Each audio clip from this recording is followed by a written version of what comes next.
Oh, well, good morning. Happy Wednesday. It is Wednesday, July 9th, 2025. A beautiful day outside. I thought for sure it was going to rain last night. We were outside looking at the storm that was coming in from the northeast, and it looked like it was a humdinger of a storm, and it just completely bypassed us. So we did not get to see rain at our house, although it is quite possible that some of you did because it was just hit or miss, right? And it was just a beautiful evening out last night. I don't know if you got a chance to see that. The full moon is going to be on Thursday. So last night was 2 days before the full moon. So it was hiding behind the clouds and then it peeked through the clouds and it created some interesting just shapes and contrasts. It was really, really kind of cool. I enjoyed it very much because I'm a big, huge moon fan. I absolutely love the moon. I love the full moon. I love all things celestial, for sure.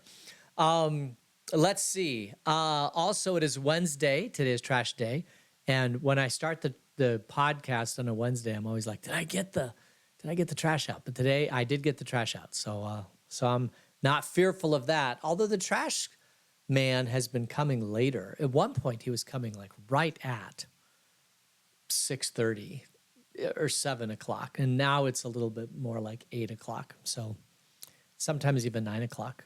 Was it last week? Yeah, it was last week. Didn't come until like noon. But last week was a shorter week because of the 4th of July holiday. We don't have any birthdays today, so none there. And let's see, what else? I think I heard that the high was going to be 104 today, so I am so sorry about that. It's stay inside, stay cool. It could be a hot one. Let's go ahead and get into our study. We're in Leviticus chapter 3. Leviticus chapter 3. And this is at the foot of Mount Sinai, and God is revealing to Moses things that he's revealing to the people. And this is about the offerings. We talked about the burnt offerings where you bring a cow or an oxen or a sheep or a goat, and you sacrifice this before God, or a pigeon. And this is for the forgiveness of sin. It's for atonement of sin. Then in chapter 2, we looked at the grain offering and how that was to be offered. That was just basically an offering of fellowship and joy, to remember the covenant between God and his people. And today we're going to talk about the third offering, which is in Leviticus. And each of these are kind of short little offerings, but it explains what they are and when to do them and that sort of thing. This one's called the fellowship offering. And so let's just go ahead and start reading. This is chapter 3, verse 1. If your offering is a fellowship offering, and you offer an animal from the herd, whether male or female, you are to present before the Lord an animal without defect. You are to lay your hands on the head of your offering and slaughter it at the entrance to the tent of meeting. Then Aaron's sons, the priests, shall splash the blood against the side of the altar. From the fellowship offering, you are to bring a food offering to the Lord, the internal organs and all of the fat that is connected to them, both kidney with the fat on them near the loins, and the long robe of the liver, which you will remove with the kidneys. Then Aaron's sons are to burn it on the altar on top of the burnt offering.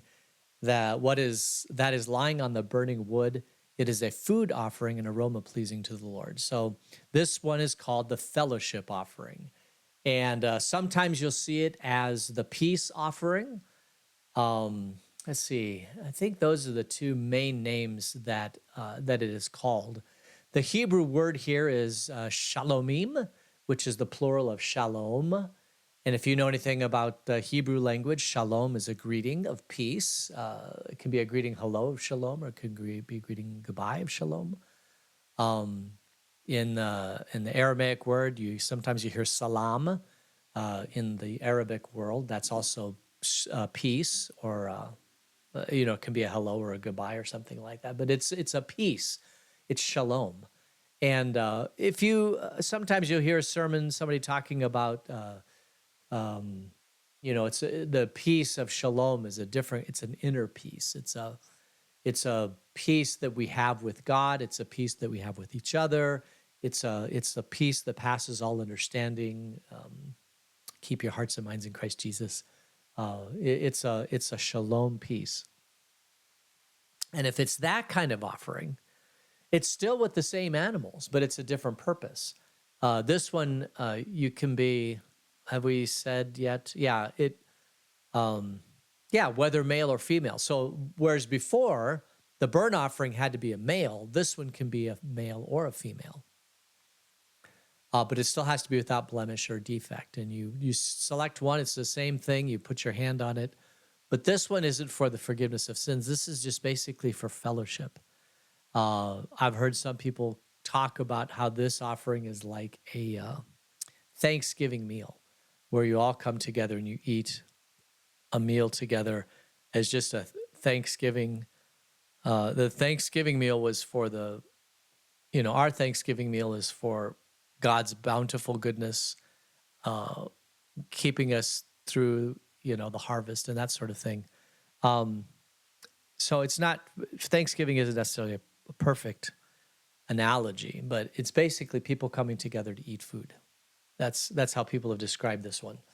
So you still do the same thing. You kill the animal at the entrance to the tent of meeting, and then the blood is sprinkled everywhere. I mean, this place must have been just filled with blood and flies and goo and stuff like that. But you also eat the kidneys and other organs, and we don't really focus a lot on organ meat. When we eat a hamburger or a steak or some of the more popular cuts of meat that we get from an animal, we don't really spend a lot of time eating the organs, but there's a lot of nutrients, a tremendous amount of nutrients in the organ meat. Kidney, liver, heart, tongue. I know tongue is not really an organ, but all of these things are where a lot of nutrients lie. And I remember growing up, we would have liver with onions. That was something my mom loved to cook. So she'd go buy liver. I don't know if you can get liver anymore. I mean, maybe it's at Safeway. Maybe my mind just moves over it. But back when I was growing up, liver and onions was something we had quite often. And you basically take the liver and you bread it, if I remember correctly, and you cook it in oil and then you throw some onions in there. And I wasn't a big fan of liver and onions growing up, but my mother felt it was very, very healthy for us. So we would eat liver and onions. I'd have no idea if it's. I'm assuming it's healthy. So this is this fellowship offering is part of a balanced diet. Let me put it that way. Kidneys, fat, all the different organs that people eat out of an animal. This is the time you eat it, and you sit down with the priests and you share this meal together. And the purpose of the meal is fellowship. It's not to earn fellowship with God. That would be one of the different offerings to remove sin. This is like yesterday's joy offering. This is an offering to celebrate the peace that you have with God. And once you have peace with God, you have peace with everybody else. This is called the peace offering, but it's not to gain peace with God. It's to celebrate the peace that we have with God. I guess an analogy you could say is, because it looks the same, right? It looks a lot like the sin offering, the burnt offering of Leviticus 1. But the purpose isn't to remove sin. The purpose is to have fellowship, which is probably why the animal can be a male or a female, because the male animal is the one that removes sin. This can be male or female. It's just fellowship. It is fellowship. In the New Testament, Jesus takes away our sin, and so we have fellowship with God. And the works that we do that outflow of that fellowship could look a lot like works that we're doing to remove sin, but we're not removing sin because Jesus removes sin. So this is basically just a work that we do to celebrate an outpouring of love for God that we have. And that's what this one is. It's a fellowship offering. It's not for the removal of sin. It's basically to celebrate the fellowship that we have. All right, verse 6. If you offer an animal from the flock as a fellowship offering to the Lord, you are to offer a male or female without defect. If you offer a lamb, you are to present it before the Lord. Lay your hand on its head and slaughter it in front of the tent of meeting. Then Aaron's sons shall splash its blood against the sides of the altar. From the fellowship offering, you are to bring a food offering to the Lord. Its fat, the entire fat tail cut off close to the backbone, the internal organs and all the fat that is connected to them, both kidneys with the fat on them near the loins, and the long lobe of the liver, which you will remove with the kidneys. The priest shall burn them on the altar as a food offering presented to the Lord. So, as very much similar to chapter 1 of Leviticus, you have the herd and you have the flock. The herd would be the oxen. This is the flock. Very, very similar.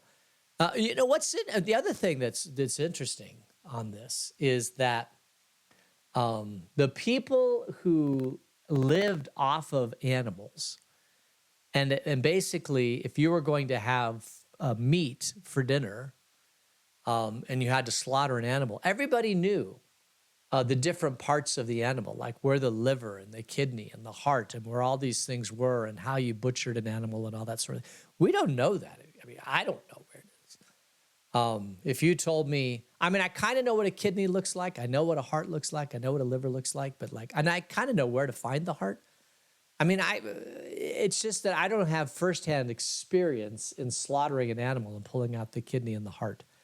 Even though I have been a part of that in hunting, it's not an everyday occurrence that the people who did this just know without a doubt, what Moses is talking about. The fat, the liver, the loins, the long lobe of the liver, all of these different pieces of the animal that you are supposed to take out, and then you have this fellowship dinner. All right.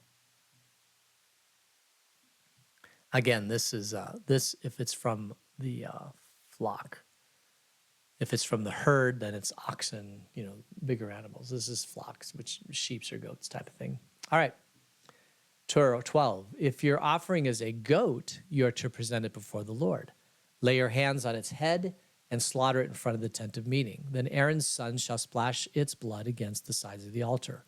From what you offer, you are to present this food offering to the Lord, the internal organs and all the fat that is connected to them, both kidneys with the fat on them near the loins, and the long lobe of the liver, which you will remove along with the kidneys. The priest shall burn them on the altar as a food offering, a pleasing aroma. All the fat is the Lord's. And, if you'll remember, the fat is the tastiest part of the animal. So this is basically the herd, which is, oxen or something like that, and then sheep and then goats. And these are the three things that you would bring for the peace offering. And they're very, very similar as far as how they're prepared and what happens. But it is also combined with a food offering. And the idea is that you would go into the tent of meeting, slaughter it, give a portion of the blood and all that sort of thing. But then you would sit down with the priest and you would eat. And the purpose isn't, again, for forgiveness of sins, but the purpose is for fellowship with God, to celebrate the fellowship, the peace that we have with God.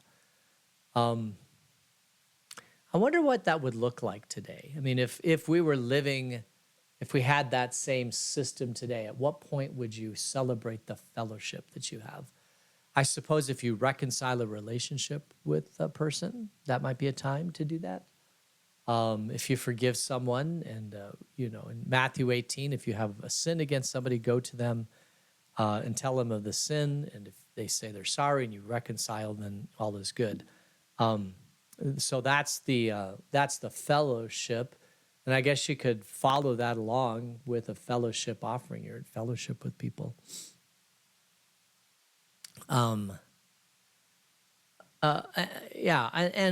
and if you liken it to a Thanksgiving meal, it's also a celebration of just the fellowship that we have with each other, the fellowship with all of our brothers and sisters and all those sort of thing, mom and dad, kids, all sitting around having a great meal together. It's no accident that heaven is described as a feast, because feast is a great time. Marriage feast was a great time.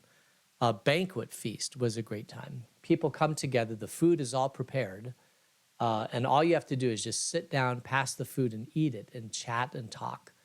What's interesting is that before there was so many different ways to entertain oneself, the main focus or the main source of entertainment and joy in it was the fellowship of the meal together.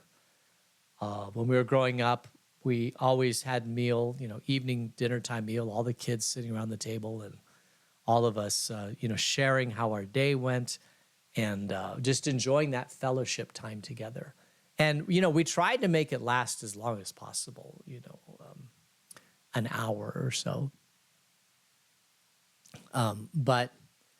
But as you get older and there's, other things, a lot of times the meal is just, let's get together, let's eat, and then let's move on. With Jennifer's parents now here in Vail, and whenever we eat with them, whether at their house or our house, it's a nice thing. We all sit around the dinner table and we eat. We could do that if it's just a couple or just one person, sitting around the dinner table. But it's not as much, for a banquet or a feast. You need a lot of people. And whenever there's a lot more people, that means cooking a lot more food, and there's a lot more put into it. But imagine just a large meal where all the food is already prepared, and you just sit around and you enjoy each other's company. A 7-course meal. I mentioned this before when I worked at a French restaurant. It was many courses to the meal, and the meal did not last. You go to Burger King, it's fast food. The whole thing lasts 10 minutes and you're done, and you get on with your day. But when you go into a fancy French restaurant, at least, it is a whole evening affair. You get the whole table for the whole evening, right? And you get there and you have all the different courses. You start with appetizers, you have wine, and then you move on to bigger meals. And then we always, in the French world, we ended the meal with a salad, of all things. Today we start with the salad, right? But in the French world, it ended with the salad, which I always thought was interesting. I never did experience one of these meals because back then in the 80s, it was $200 for a couple. I mean, that was back in the 80s. It's probably $500 or $600 today. And I never spent that kind of money on a meal. So I don't know what it's like, but for people who do it, the meal and the fellowship is the event.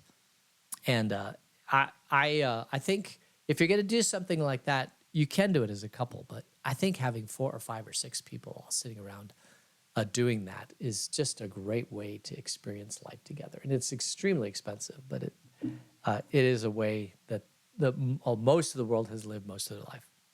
It's only recently with fast food that we have taken the meal away as something special. All right, one last verse here, verse 17. This is a lasting ordinance for the generations to come. Wherever you live, you must not eat my fat or any blood. So this is for this offering. You can't eat the blood. The blood is drained away, and and there's fat offering that's offered to God. It's not consumed. All right, so that is the peace offering, the shalom offering, and let us move into Leviticus 4. See what it says. This one we've heard of before. This is called the sin offering. The Lord said to Moses, "Say to the Israelites, when anyone sins unintentionally and does what is forbidden in any of the Lord's commands, if the anointed priest sins, bring guilt on the people. He must bring to the Lord a young bull without defect as a sin offering for the sin he has committed. He is to present the bull at the entrance to the tent of meeting before the Lord. He is to lay his hands on its head and slaughter it there before the Lord. Then the anointed priest shall take some of the bull's blood and carry it into the tent of meeting. He is to dip his fingers into the blood and sprinkle some of it 7 times before the Lord in front of the curtain of the sanctuary. The priest shall then put some of the blood of the horn on the horns of the altar, a fragrant incense that is before the Lord in the tent of meeting. The rest of the bull's blood he shall pour out at the base of the altar of burnt offering at the entrance to the tent of meeting.